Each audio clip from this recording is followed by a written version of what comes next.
नमस्कार। एक बार फिर से आप सभी का बहुत बहुत स्वागत है परीक्षा वर्ल्ड के इस यूट्यूब चैनल में।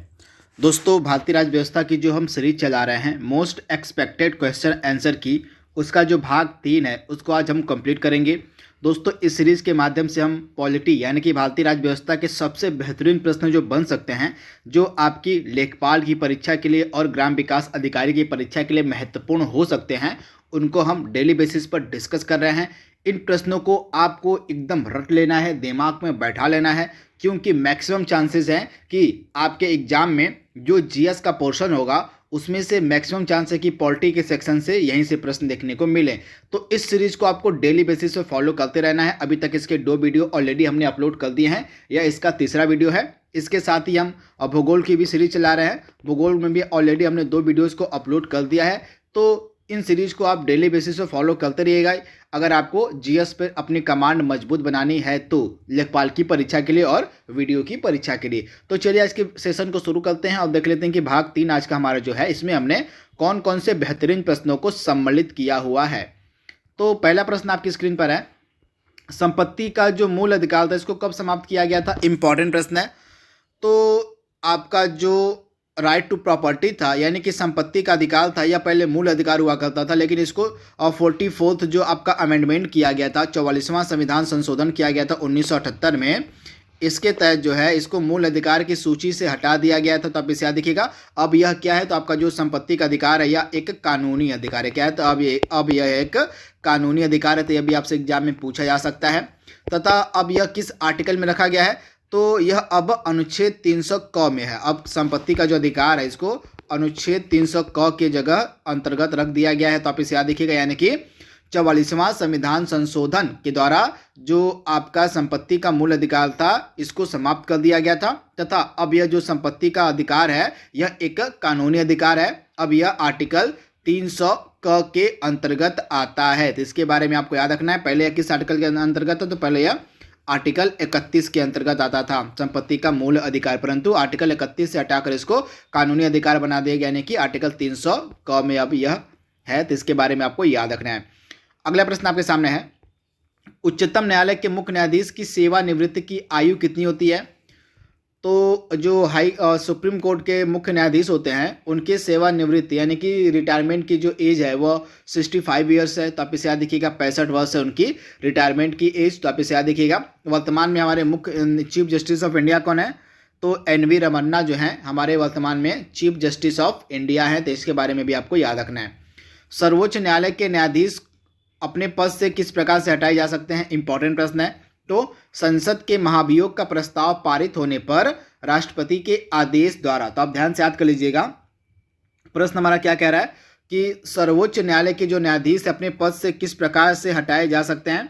तो संसद में महाभियोग का प्रस्ताव पारित होने पर राष्ट्रपति के आदेश के द्वारा जो सर्वोच्च न्यायालय के न्यायाधीश है वो हटाए जा सकते हैं। तो ये फैक्ट आपको याद रखना है। आपको उस अनुच्छेद का नाम बताना है जिसके अंतर्गत राज्यों की राजभाषाओं का प्रावधान किया गया है। तो आप ध्यान से याद कर लीजिएगा, अनुच्छेद जो 345 है इसके अंतर्गत जो है राज्यों का राजभाषाओं का प्रावधान किया गया है। तो आर्टिकल 345 आपका राइट आंसर हो जाएगा। और बलवंत राय मेहता समिति का गठन कब किया गया था? तो वर्ष 1957 में जो है बलवंत राय मेहता समिति का गठन किया गया था। इस समिति ने त्रिस्तरीय पंचायती राज व्यवस्था की सिफारिश करी थी। तो आप इसे याद रखिए, यानी कि त्रिस्तरीय पंचायती राज व्यवस्था के गठन की जो सिफारिश है, गठन का जो सुझाव है, यह दिया गया था बलवंत राय मेहता समिति के द्वारा। इस समिति का गठन किया गया था वर्ष 1957 में। मोस्ट इंपॉर्टेंट 100% एग्जाम में ये सभी आपके पूछे जाने वाले प्रश्न हैं, तो इनको आप बिल्कुल ध्यान से याद करते हुए चलिएगा। अगला प्रश्न आपके सामने है, और पंचायती राज यानी कि स्थानीय स्वशासन किस सूची का विषय है? तो फटाक से इसका जवाब दीजिए आप। तो आपको याद रखना पड़ेगा, जो पंचायती राज है और यह राज्य सूची यानी कि स्टेट लिस्ट का विषय है। तो इसके बारे में आपको याद रखना है, भूलना नहीं है। और इंपॉर्टेंट प्रश्न आपसे डायरेक्टली एग्जाम में पूछा जा सकता है। पंचायती राज का यानी कि त्रिस्तरीय व्यवस्था का जो टॉपिक है आपका सिलेबस में भी दिया गया है। आपका जो सिलेबस जारी किया गया था ग्राम विकास का, उसमें त्रिस्तरीय पंचायती राज व्यवस्था का सिलेबस दिया गया है। तो उससे इसका एक अलग से भी वीडियो मैंने बनाया हुआ है त्रिस्तरीय पंचायती राज व्यवस्था का, तो उसको आप एक बार देख लीजिएगा ग्राम विकास वाले प्लेलिस्ट में जाके। वहाँ आपको पूरी क्लियरिटी मिल जाएगी पंचायती राज व्यवस्था से रिलेटेड। अगला प्रश्न आपके सामने है, विधानसभा सदस्यों की निहरताओं से संबंधित प्रश्नों का जो अंतिम विनिश्चय है कौन करता है? तो आप ध्यान से याद कर लीजिएगा, विधानसभा सदस्यों की निहरताओं से संबंधित प्रश्नों का जो अंतिम विनिश्चय है यह किया जाता है चुनाव आयोग की सलाह से राज्यपाल के द्वारा। इंपॉर्टेंट है। अगला प्रश्न है, राज्य विधानमंडल के द्वितीय सदन जिसका नाम है विधान परिषद, तो विधान परिषद की स्थापना और उसके उन्मूलन का अधिकार किसके पास है? तो विधान परिषद की स्थापना और उसके उन्मूलन का अधिकार दिया गया है संसद को। तो आप इसे याद रखिएगा, जो हमारी संसद है वह विधान परिषद की स्थापना कर सकती है और उसका उन्मूलन भी कर सकती है। तो आप इसे याद रखिएगा, यह अधिकार दिया गया है संसद को। वर्तमान में टोटल 6 ऐसे राज्य हैं जहां पर विधान परिषदें हैं, ये नाम आपको याद रखना है, संख्या और राज्यों का नाम आपको याद रखना है जहां पे विधान परिषदें हैं। तो टोटल 6 राज्य हैं, कौन कौन से? आंध्र प्रदेश, बिहार, कर्नाटक, महाराष्ट्र, तेलंगाना और उत्तर प्रदेश। यहाँ पे अभी वर्तमान में 6 राज्य हैं जहाँ पे विधान परिषदें हैं। लेटेस्ट में जम्मू कश्मीर जो आपका था उसकी जो है विधान परिषद को समाप्त कर दिया गया था। तो आप इसे याद रखिएगा, इंपॉर्टेंट है। अगला प्रश्न आपके सामने है, संविधान का वह भाग जिसे संविधान मतलब राज्य का संविधान कहा जाता है। तो आप ध्यान से याद कर लीजिएगा, संविधान का वह भाग जिसे राज्य का संविधान कहते हैं वह है भाग 6।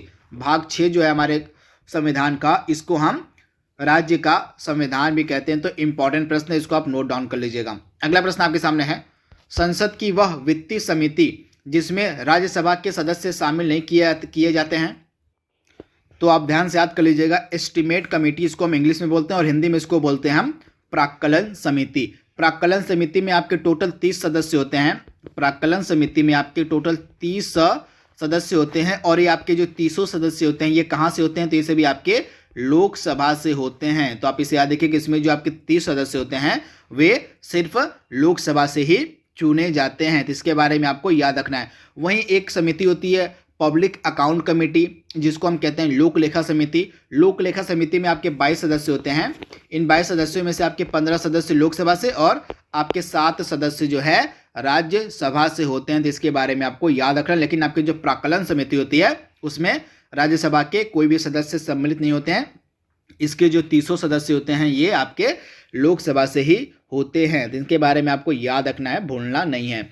इसके बाद अगला प्रश्न आपके सामने है जो मोस्ट इंपॉर्टेंट है, राज्यसभा का सदस्य निर्वाचित होने के लिए न्यूनतम आयु सीमा कितनी है? तो 30 वर्ष है। अगर आपको राज्यसभा का सदस्य बनना है तो आपकी जो आयु सीमा है वह उम्र है वह 30 वर्ष होनी ही चाहिए कम से कम। उसके अलावा अगर लोकसभा के लिए कितनी है? तो लोकसभा के लिए यही जो है आपकी आयु सीमा है वह 25 ईयर से मिनिमम, यानी कि 25 वर्ष कम से कम आपकी आयु सीमा होनी चाहिए।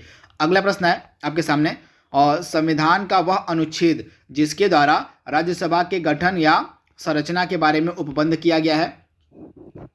तो राज्यसभा के गठन से संबंधित जो अनुच्छेद है वह है अनुच्छेद 80। तो इसके बारे में आपको याद रखना है, जो आर्टिकल 80 है इसका संबंध राज्यसभा के गठन से है। तो इसके बारे में आपको याद रखना है, अनुच्छेद 80 मोस्ट इंपॉर्टेंट प्रश्न है। डेफिनेटली आपसे एग्जाम में यहां से प्रश्न देखने को मिल सकता है। अगला प्रश्न आपके सामने है, वर्तमान में हमारे राज्यसभा के उपसभापति कौन है? तो हरिवंश नारायण सिंह जो है ये वर्तमान में उपसभापति हैं राज्यसभा के।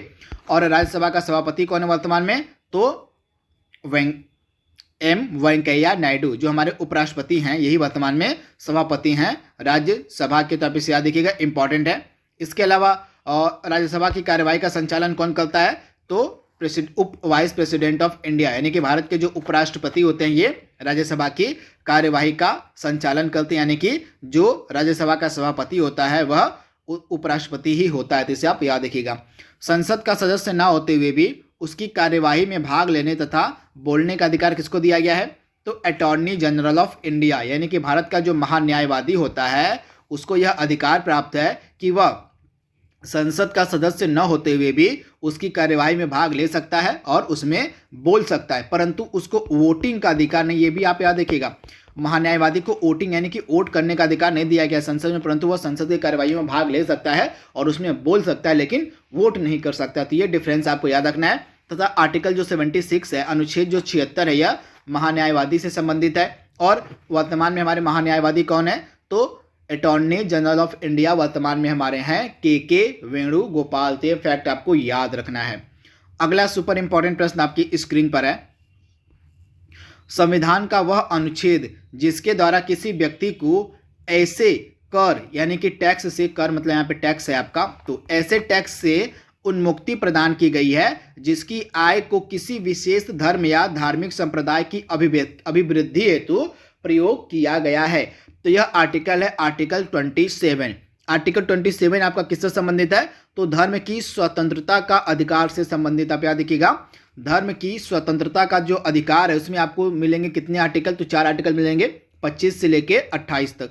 25 हो गया, 26 हो गया, 27 हो गया और 28 हो गया। ये 4 आर्टिकल आपको मिलेंगे धर्म की स्वतंत्रता के अधिकार के हैं। इनमें से आपका जो 27 नंबर का आर्टिकल है यानी कि आर्टिकल जो 27 है यह किससे संबंधित है? तो इसके अंतर्गत किसी विशेष धर्म को संपोषित करने वाले करों के संदाय के बारे में जो स्वतंत्रता है वो दी गई। यानी कि सिंपल सी बात यह है कि आपको ऐसे व्यक्ति को कर से उन्मुक्ति प्रदान की गई है जिसकी आय को किसी विशेष धर्म या धार्मिक संप्रदाय की अभिवृद्धि हेतु प्रयोग किया जाता है। तो आर्टिकल 27 आप याद देखिएगा, यह किसके अंतर्गत आता है? तो धर्म की स्वतंत्रता के अंतर्गत आता है आपका आर्टिकल 27। तो रिलेटेड फैक्ट आप इसे याद रखिएगा।